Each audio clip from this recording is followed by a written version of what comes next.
সাহিত্য নিয়ে আমার ভাবনা খুব বেশি না হলেও মানে আমার কিছু কিছু মানে অভিজ্ঞতা থেকে আমি চাই যে সাহিত্যটাকে সবার মধ্যে ছড়িয়ে দিতে।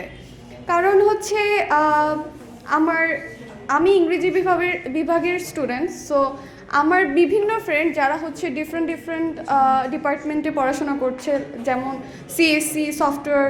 তো ওদের চিন্তা ভাবনা না অনেকটা ডিফারেন্ট, যে তোমরা সাহিত্যে কী পড়ো বা লিটারেচারে এসব কী হাবিজাবি গল্প টল্প তোমরা পড়াশোনা করো।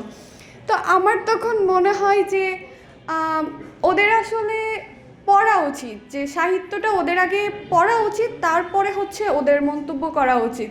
কিন্তু ওরা ভাবে যে সাহিত্য মানেই হাবিজাবি গল্প, এরকম কিছু।